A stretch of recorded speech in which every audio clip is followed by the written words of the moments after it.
What's good with you, brother? My brother, how you feeling? I'm good, man. How about yourself? I'm blessed. First of all, I want to thank you for joining Conversations. Absolutely. Man, I feel honored. You know what I'm Nah, saying? nah. The pleasure's mine, bro. Hold on one second. Yeah, Mother light in here. Hold on. There you go. Yeah. There we go. All right. there you go. I want Yes, to let sir. everybody know Tracey Lee in the building. For those Indeed. who Indeed. may forgot her, not totally familiar, I'll give them a little clip to listen to. Garbage, half-ass rappers shouldn't him and Biggie. So I grab it, never run. The outcome is usually a beat down brutally. Fuck who you be or where you're from. West or East Coast, East Coast, leave most in the blood they're laying in. Act trillion. Oh shit, I suppose it's time to go sticks. Flip a line and get the show lit. Yeah. Niggas hold it down your flow. Man, that was my shit, dog. That's what's up. Gonna tell you what got me hip, and for those who don't remember, he had the theme, the party time anthem. Absolutely. It never goes Yes. away. It never goes away. Yes, sir. Yes, sir. All right. Let me ask you this. We're gonna jump right into this. I know you're Yeah. a busy man. What was your introduction into hip hop like as a kid? What was that green light for you? Oh, that was easy. The minute I heard rappers alike, and that was for most of us that grew up outside of New York City. You know what I'm saying? Right. Rappers Delight was, first of all, it was a culture shock. It's like, what is this?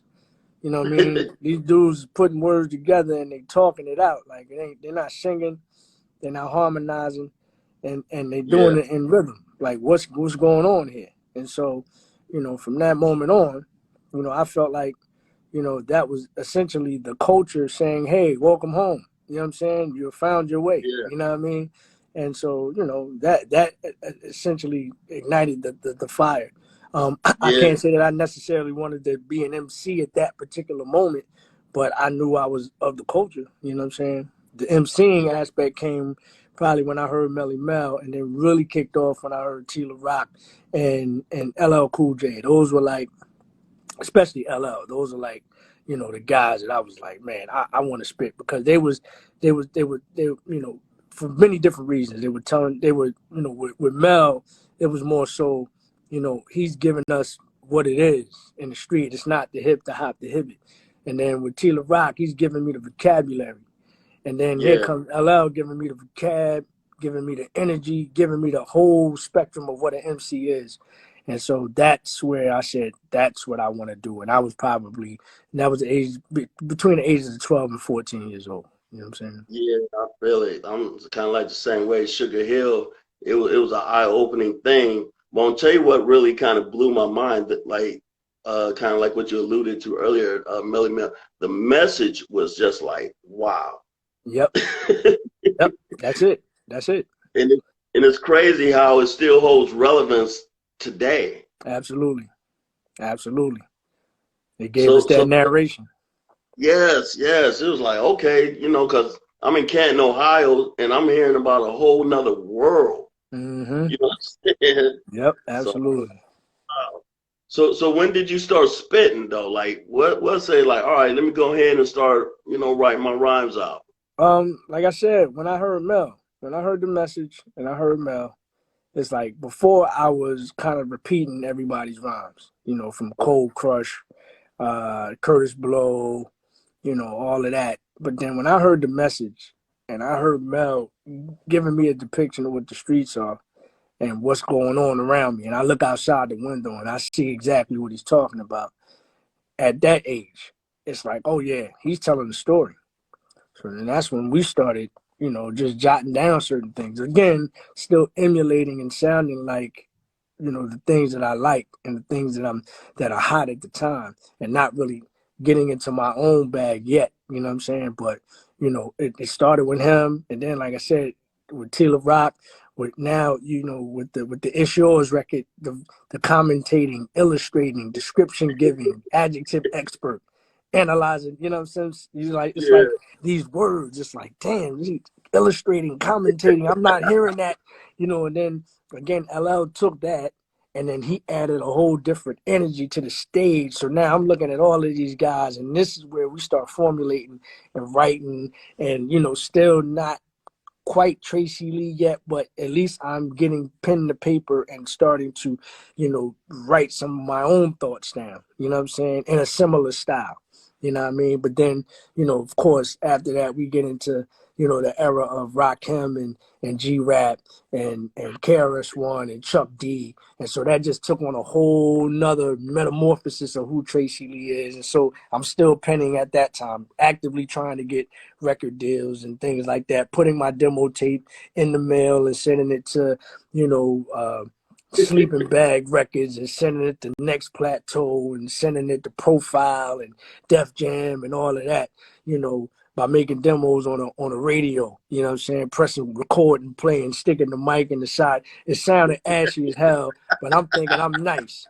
So I'm sending the tape all over the place, you know what I'm saying? And so, but to answer your question directly, we started putting pen to pad probably between the ages of 12 and 14 and kind of, just going from there. Okay, now you were born and raised in Philly, right? I was born in Buffalo, New York, raised in Philly. I lived in Buffalo for like the first 5 years of my life. Then we moved around, and I finally ended up in Philly in like 1980, somewhere around there. I was about 10 years old, you know what I mean? Now, how did Philly influence you? Because, I mean, Oh, people sleep on Philly hard. They sleep on Philly. They used to. Now I think it's pretty well documented that Philly got some of the illest. Well, first we were just known for the DJs. Like we had the illest DJs in the world. You know what I'm Tap saying? Money and all them. Tap Money, Jazzy Jeff, of course, Cash Money. You know what I'm saying? Like these guys, Light and Rich. Like we had we were like the DJ of the DJ farm system, if you will. Like if you wanted to go get a nice you come to Philly. But then we were being slept on with regards to our MCs, and then all of a sudden, I think once we get to the late '90s, early 2000s, when you start talking about Beans kind of shed light on well, even before him, it was Black Thought. But Right. Black Thought was with a band, and Black Thought had a whole nother lane, and Black Thought is still to this day probably the most single dangerous MC in the world. But then Beans shed light on a different type of MC that comes out of Philly, which is the street MC. Because before them two, it was Fresh Prince. And Fresh Prince had a whole different perspective, you know what I'm saying? AKA Will Smith. So Will Smith and Beans, two opposite ends of the spectrum. You see what I'm saying? Yeah. You got the squeaky clean, don't curse in his rhymes, you know what I'm saying? And then just catapulted out of here based off of that foundation to Beans, which is the grit, grimy, grungy, nasty, but both ill in their own right. And I think once Beans hit the scene, then more and more people started coming to the city and started seeing like how ill the MCs are in their city, you know what I'm saying? So, and I was somewhere in the middle, you know what I mean? And fell under the radar, you know what I mean? Not many people, they just knew Party Time, but they didn't really take a deep dive into the records and really know that I go. Like I do what I do. I'm a lyricist, I'm a barsmith, you know what I'm saying? I'm a barbarian, as my brother, the late great Sean Price, used to call me. You know what I'm saying? So, but yeah, I think we were more underrated as MCs. But the DJs, they always knew. They always knew. Man, that's what's up, man. So when did you get your first deal? I actually got my first deal with a cat by the name of Carl Martin. Now, Carl Martin was in a group called Shy, and for those who don't know Shy, they had a smash single record called If I Ever Fall in Love. You know what I'm saying? It was an acapella joint. They got, Baby Maker. Exactly. Control radio in 92 and 93 and what have you. So because of the success of that, he was able to parlay that into a deal with MCA. And so I actually signed a deal with him.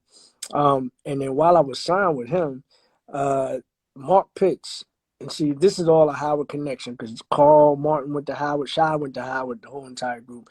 Mark Pitts also went to Howard, and a cat by the name of Derek D. Angeletti, who, for those that don't know who he is a part of the Hitmen, which is the production team up under Bad Boy, and he produced, probably the single most played hip hop record of all time in the Benjamins. You know what I'm saying? And so me and Dot, he's still my mentor to this day. Like Dot actually told Mark, yo, you need to look at Trey. You know what I'm saying? Since Mark was managing Big, see, this all comes full circle. Mark was managing Big, and Mark got a deal under Universal, had a label called By Storm, still has a label called By Storm. And so once he got his situation with Universal, Dot told Mark, yo, you need to look at Trey, and the rest is history. So what Mark did is had a conversation with Carl, because we all knew each other from Howard, and whatever they worked out, he was able to get me out of that deal with Carl and onto By Storm Universal. That's what's up, man. And I remember when you dropped that Many Faces, dog. Because at first, I seen the video for Party Time. I'm like, he killing it. And I still remember, I'm like, man, I'm about to go check this dude out. So I drive up to Akron, 30 minutes up the road, to the mom and pop spot called Two Live Music. Man, grabbed Many Faces. I put that in. I think I rode all the way up to Cleveland and back. we man, me and my crew, loving it. And I was getting a lot of people hip to. I like, man, don't sleep on Trey Lee. To me, it's a classic. I'm gonna give you your flowers right now. It's a classic. Thank you. You know what I'm saying? Because it's one of them joints. There's no skips. Thank you. You know what I'm saying? No doubt, man. Hey, listen, I would, and not being biased, but I would have to agree with you. You know what I'm saying? I would. I mean, of course, it's bias coming from me, but even I probably, and I don't know how to feel about this, but I mean, I guess it's a good thing. But I get more accolades for that album now than I did when it came out. More people come up to me, especially like the younger generation. I believe at that time they was probably like 13, like junior high school. Now you talking about 25 years later, they almost 40 years old. You know what I'm saying? And so they come up to me all the time or hit me on YouTube or post or even on IG like, yo, that Many Faces album is crazy, man. Da da da da da. And it's like back then, not a lot of people. I guess most people would say it was ahead of its time, because there weren't too many people that were, into the, even the whole personality. Like I had 5 different personalities on the record. And so I rhymed in different voices, and I had, a situation where I created a story where it was a whodunit, a murder mystery going on, you know what I'm saying? So, and I think about the time that I put it out and, there weren't, too many people in that lane. It was either you were doing the shiny suit thing that Puffin them was doing, or you was a grungy rapper. You know what I'm saying? You was on the block. You was, you know what I'm saying? You was holding something. You was selling something. You know what I mean? And my music wasn't like that. You know what I mean? So it had its whole own different lane, a whole different lane. And so I think it was just a situation where people just weren't ready for it. You know what I mean? But now, it's like, especially after people have emulated in some way, shape, form, or fashion, it's like now people listen to it with a different appreciation. You know what I'm saying? Man, and the production is what really stood out, like real crazy. Like you was doing soulful before people was really kind of doing soulful, and then what really stood out too, the Nights Over Egypt beat. See, that's Gambling Huff, man. That's, you know what I mean? That's that Philly in me, you know what I mean? Like that's, the Jones Girls, that's that sound, you know what I mean? That's what it was. I was like, this dude got an ear for music. Yeah. And real hip hop heads know music. Yep. You know what I'm saying? Yep. Digging in them crates. Absolutely. All day. That's great. And I thank you for your contribution to hip hop. It's been amazing. And I always tell people, man, you got, because like even your new stuff, like you're there. Thank you, brother. Thank you. Yeah, glory. Now, are you putting this out independent now, or how's that working out for you? Yeah, the last 3 albums that I've released from 2014 up until now, I had an album that I released in 2014 called Glory. excuse me, called ESQ The Revelation. I had an album that I put out in 2019 called Expect the Unexpected. And that was produced entirely by my brother Ojiz, as well as my latest work that I put out in 2020, into 2020, called Glory, which was also produced by my brother Ojiz. And all three of those albums were put out independently under my label Left Entertainment.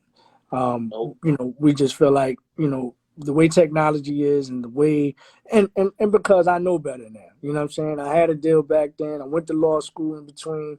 So it's like, we're not just signing any type of paperwork. It has to be worth our while, you know what I'm saying? Otherwise, because what you're doing is you're essentially doing business with somebody that is going to, have some type of control over what you do, you know what I mean? Because they're going to invest. They're going to put some money into it, so therefore they want to see a return on their investment. So they're going to try to control it in some type of manner.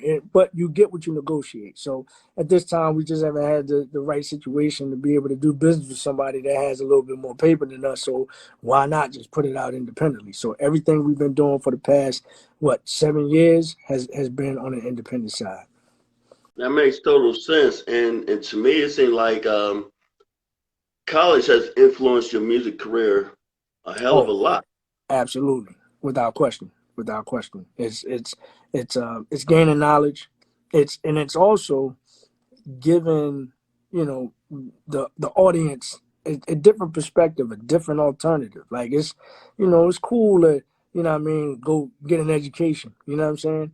It's cool to not glorify the streets. You know what I'm saying? I know about that side. I dabbled in it a little bit, but I was never like this kingpin, coke slinger. You know what I'm saying? Getting packs from Pablo down in in Peru. I ain't never do all of that. No. You know what I'm saying? We nickeled and dimed it, but, we don't glorify it. That was a means to an end. You know what I'm saying? So we want to stress education. We want to stress, alternative ways to be able to maneuver through the system, you know what I'm saying, in a legal way. You know what I mean?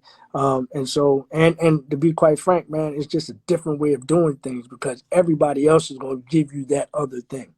We don't want to do that. We want to give you something different. You know what I'm saying? So education is huge, from my perspective. You know what I mean? And that's really kind of like a throwback mentality to some of the early hip hop. Because, I remember DMC talking about he went to St. John's University and, EPMD and them used to talk about when they were in school, cats used to talk. Kumo D, Chuck D, all of these are college graduates. You know what I'm saying? Absolutely. Yeah. You know what I mean? Chub Rock, you know what I'm saying? The list goes on and on. And you know how the industry is. They don't really want to keep us up there. Especially not for us. Especially not for black folks. You know what I'm saying? Black males in particular. You know what I mean? Yeah. They don't. An educated black man is the most dangerous person on earth. Walking. You know what I'm saying? So they want to keep us dumbed down. Absolutely. And I kind of figured that I ain't gonna say totally stifled your career, but with you going to school and getting your degree in law and knowing the game, like they couldn't pull a wool over your eyes. Still can't, but it's just one of those things. I knew that this would be an issue. I knew, at least from their perspective, it's not an issue for me. I knew that that would be a roadblock within that system. You know what I'm saying? But it's just, it's just the right thing to do. I'm into morals, principles, right and wrong. You know what I mean? And some people will say right and wrong is subjective, but this is just the right thing to do. And especially if we can pass down some of this education to people that may not have a clue about what this industry is. You know what I'm saying? So, instead of you going into this game with your blinders on, here I am willing and able and ready to give you whatever it is that you need at no cost. You know what I'm saying? I'm not going, one of the things that I never subscribe to is the saying that the game should be sold and the game should be sold not to be told. You know what I'm saying? I think that's bullshit. In order for us to come up, man, we got to give, especially those that's trying to get in the game, the game. Each one teach one. Each one teach one. Each one. Absolutely. I feel you on that, you know, and that's what I try to do with some of these young guys. I'm like, man, learn the business, you know, and Mm-hmm. pay attention. But it seems like they kind of look for the glitz and the glam and just want to jump into it We all and did. We all did. take the easy You know what I'm route. saying? I was there, that's one of the first things I tell youngins. I did I wanted. That's the reason why I signed my deal. That's the reason why things happened the way that they did because I wasn't prepared. You know what I'm saying? So I Right. get it. I get it 10,000%. When you got a passion for something, and you know that you have a talent for something, you always feel like that you could get into a space and change the system the way it works, or it's not gonna apply to you, or whatever happened to an artist previously. That ain't gonna happen to me, man. Listen, man, Yeah. there's nothing new under the sun. It will happen to Same, you too. You know what I'm same way, saying?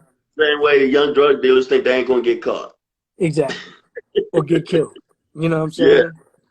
Come yeah, on, yeah, man. The cycle repeats itself. So, I tell these young kids, I get it, man. I understand. Now, what my job is to at least give you the information. Now, what you do with it after that, that's all on you. But at yeah, least there's somebody here to give you the information. You know what I'm yeah. saying? And they can never say you didn't tell them so. Exactly. All right, I want you to tell me about this vibe, okay? December 5th, 1996.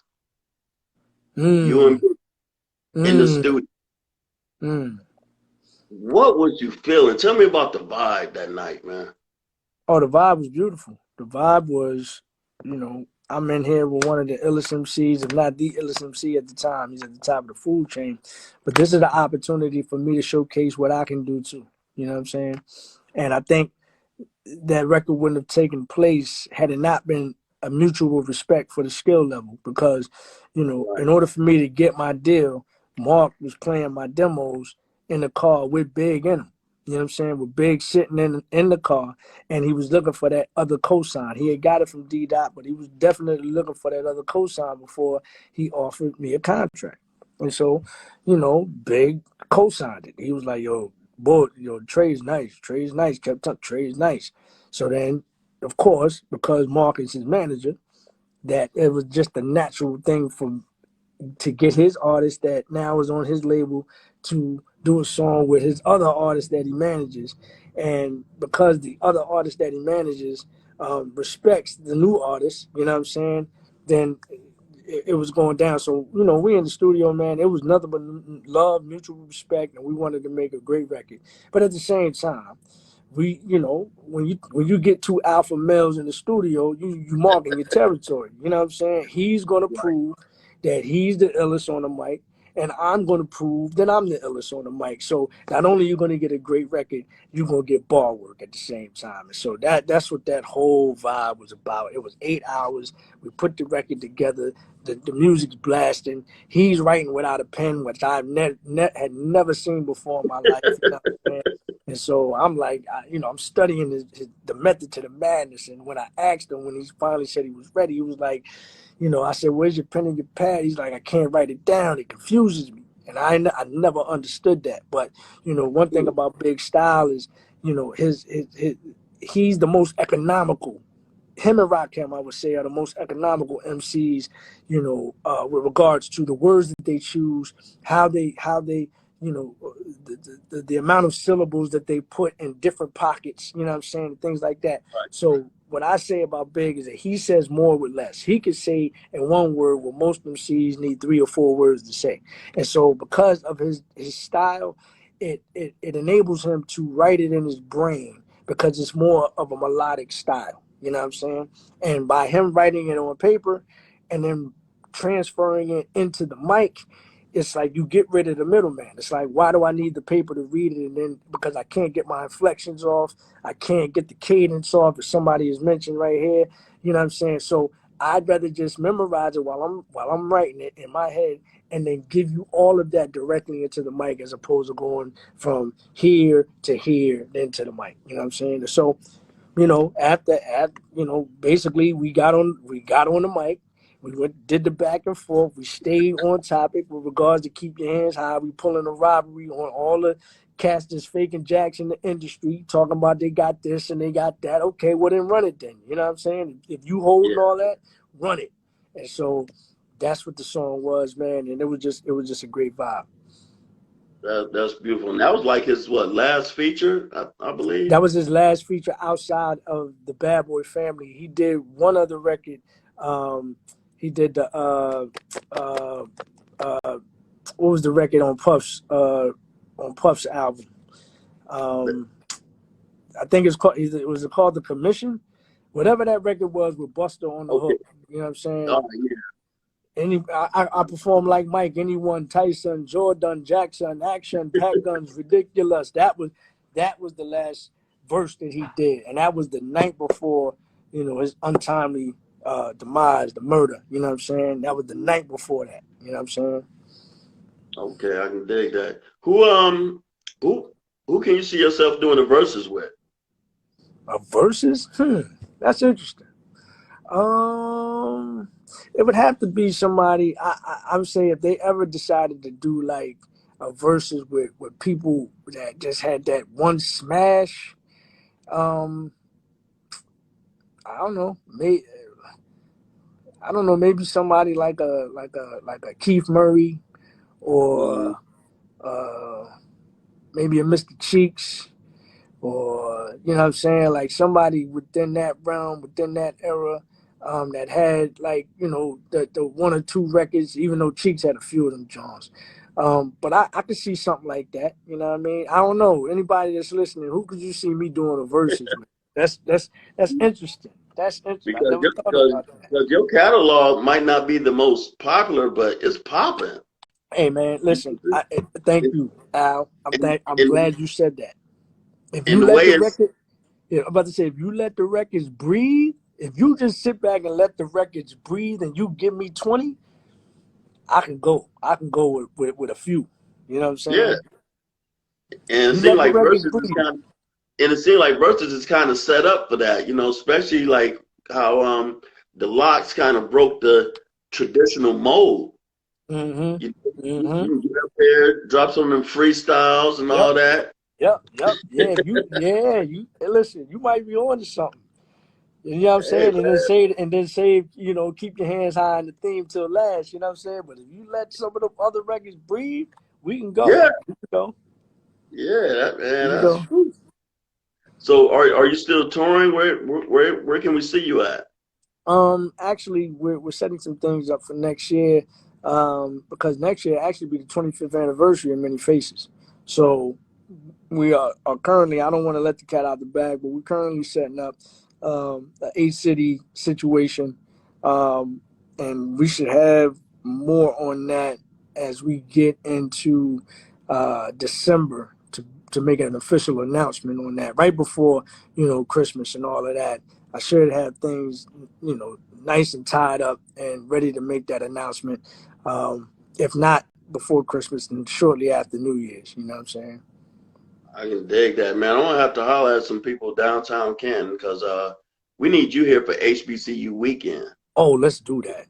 Because they have a classic game. I think this was the second one that's just started. And it's a beautiful weekend. And I would love to, man. And that's right up your alley. Now, of course. I mean, I went to Howard University and for undergrad, and I went to Southern University, you know what I'm saying, for law school. So, and my entire family, from my wife to my mom, my pop, sister, brother, everybody's HBCU. So that's right in my wheelhouse, man. That's all I know. That's all I know. Yes. How long have you been married? 11 years. It'll be 12 in April. Yep. Okay. That's a beautiful thing, man. No doubt. It's nice to have good, positive brothers still out here doing music, who understands the culture, understands family.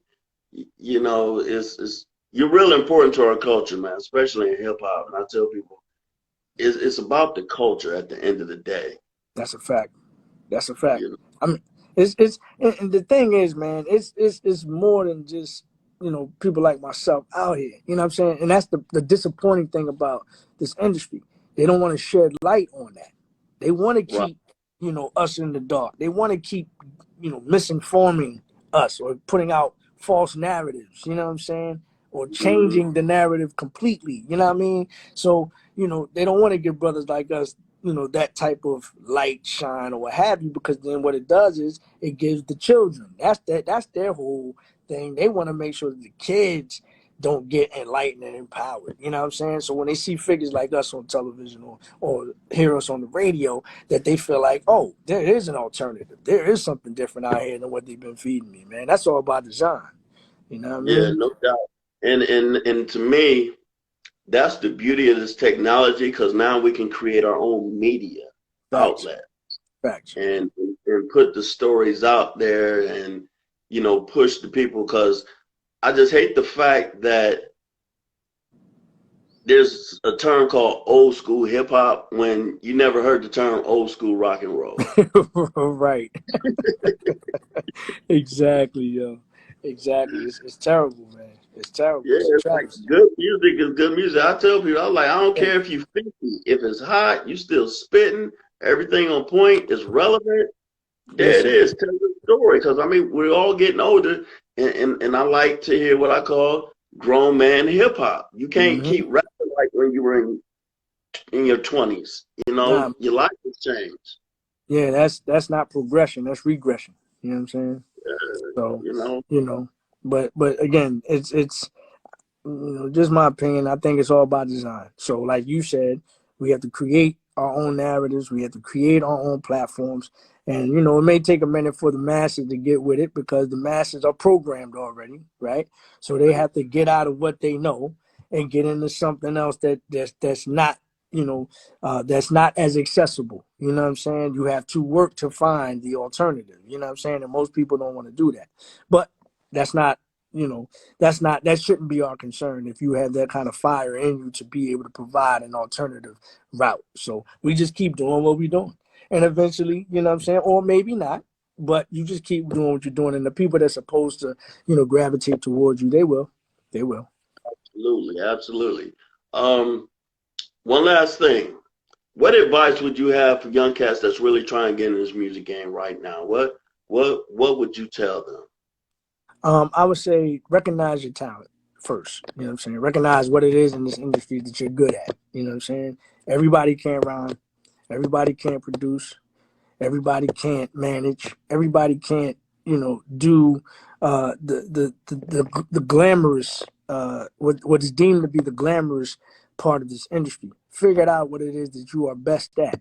You know what I mean? It could be being a lawyer. You know what I'm saying? It could be being a PR person. You know what I'm saying? It could be, there are many facets of this game, and many aspects that catapult the person that's in front of the camera to the top. You know what I'm saying? That catapults the artist to the top. The artist doesn't get to the top by themselves. You know what I'm saying? They have a team around them. So you figure out what it is that you do best first. Then I would say, do your due diligence on what it is that you're trying to do. You know what I'm saying? Study it. You know what I'm saying? Study the people that did before you. You know what I mean? Mentors are very important for those that are willing to mentor, because I know that could be a daunting task as well. Because it goes back to, the game is to be sold, not to be told. Like a lot of cats that know the game, they want to keep it for themselves. You know what I'm saying? So you find that person that's going that wants to see you win and wants to see you grow and wants to see you succeed in this business far past what they are, where they are already. You know what I'm saying? So you find that person, and then last but not least, man, if this is what you really want to do, like I said, I picked up a pen at about 12 years old and wrote my first 11, 12 years old, wrote my first rhyme and never stopped. Never stopped.